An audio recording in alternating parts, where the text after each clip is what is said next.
Psychologically 3 طرح کے عوامل اثر انداز ہوئے ہیں جن کی وجہ سے انگزائٹی کا شکار اور زوال پذیر ہو گئے ہیں ہم۔ پہلے نمبر پہ ہے فحاشی۔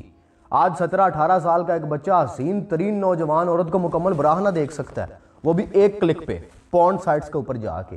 آپ ذرا امیجن کریں، یہ آسان نہیں تھا پہلے۔ پرانے وقتوں میں اس طرح کے منظر بادشاہوں کی دسترس میں تھے یا پھر بڑے بڑے عیاش روسا کی دسترس میں تھے۔ وہ جس چیز کو دیکھنے کے لیے بادشاہ اپنے قیمتی زر و جواہرات لٹا دیا کرتے تھے، وہ سب ایک عام سا نوجوان لڑکا بھی دیکھ لیتا ہے 200 روپے کا انٹرنیٹ پہ پیکج لگا کے۔ اب یہ وہ سب دیکھ تو لیتے ہیں لیکن وہ ان کی دسترس میں نہیں ہوتی چیزیں، وہ خواتین ان کی دسترس میں نہیں ہوتی۔ تو پھر کیا کرتے ہیں؟ امیجنری فینٹسائز کرتے ہیں۔ جب چیزوں کو امیجنری فینٹسائز کرتے ہیں، خاص حد کے بعد جا کے انگزائٹی اور کشمکش شروع ہو جاتی ہے۔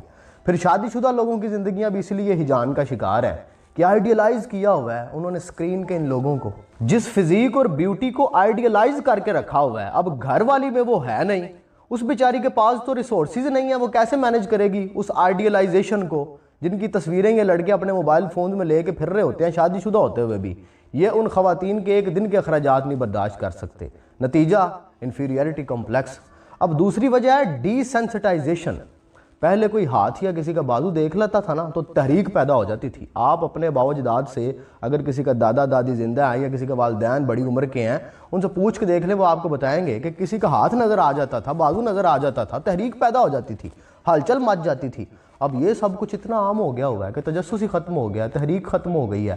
اب سیدھی سڑک پہ جانے کے بجائے لوگ پگڈنڈیوں کی تلاش میں ہیں، کیونکہ سب کچھ تو دیکھ لیا ہوا ہے اور حد سے زیادہ نارمل کر لیا ہوا ہے سارا کچھ۔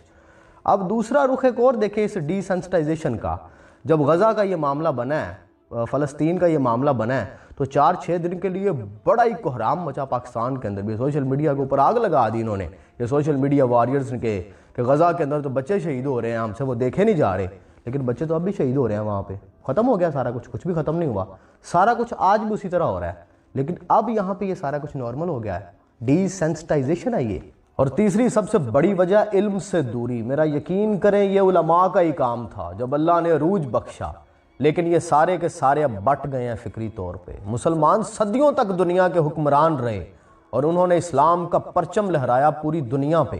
اعلیٰ ترین اخلاقیات کے علاوہ آپ نے کبھی سوچا وہ کیا اسباب تھے جس نے اسلام اور مسلمانوں کو اتنی بلندی دی؟ وہ تھی علم سے محبت۔ آپ اس وقت میں جب ہر شعبہ علم پہ نظر دورائیں گے، آپ کو معلوم ہوگا کہ ہر شعبے کے ٹاپ پہ بیٹھے ہوئے وہ محقق ترین جو لوگ تھے وہ مسلمان تھے۔ آج آپ کو کہاں نظر آتا ہے مسلمان؟ اس وقت دنیا کے لیے وہ قابل اعتبار لوگ تھے، آج دنیا میں سب سے بے اعتباریں ہم ہیں۔ کمال سے زوال تک کیا خوب فاصلہ طے کیا ہم نے۔ اب تو علم کے لیے وہ طرف ہی نہیں رہی، اوپر سے یہ جو تخصیص کر دی ہوئی ہے وہ الگ۔ آپ اس وقت میں اگر ٹاپ سائنسز پہ غور کر لیں تو کون تھے بڑے بڑے نام اس وقت کے؟ فزکس میں چلے جائیں تو آپ کو ابو یوسف یعقوب الکندی کا نام ملے گا، ابن الہاشم کا نام ملے گا، سید نصیر الدین طوسی کا نام ملے گا، احمد بن موسیٰ کا نام ملے گا، عمر خیام جیسے نام آپ کو ملیں گے۔ آپ کیمسٹری میں چلے جائیں تو جابر بن حیان، بابائے کیمیا کا لقب تھا ان کے پاس۔ پھر احمد الجریتی، آپ کو پتہ ہے اس وقت کیمسٹری کے اوپر لکھی جانے والی جو 2 ٹاپ کلاس کتابیں تھیں نا، رتبۃ الحکیم اور غایۃ الحکیم، یہ احمد جریتی صاحب نے لکھی تھی۔ پھر محمد بن ملک خوارزمی، پھر محمد بن احمد عراقی، پھر اسفرازی، بیرونی، ابن فرنانس، اس جیسے بے شمار نام اس وقت آپ کو عالم اسلام کے اوپر چمکتے ہوئے نظر آ رہے تھے۔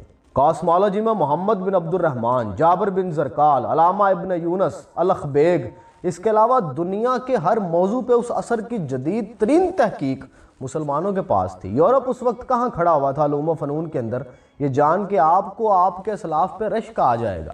یہ وہ لوگ تھے جن کے ہاتھوں میں مسجدوں کی چابیاں ہوا کرتی تھی، یہ ہمارے رہنما تھے، ہمارے اسلاف تھے، جنہوں نے مسجدوں میں بھی امامت کروائی اور دنیا کی بھی امامت کی۔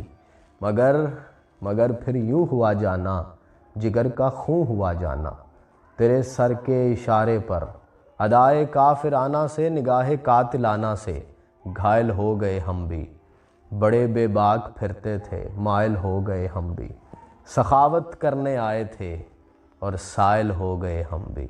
ہم نے کہہ دیا پھر کہ جی یہ تو دنیا کا علم ہے، ہمیں تو یہ چاہیے ہی نہیں، یہ تو دین کا علم ہے، یہ دنیا کا علم ہے، تخصیص کر دی ہم نے۔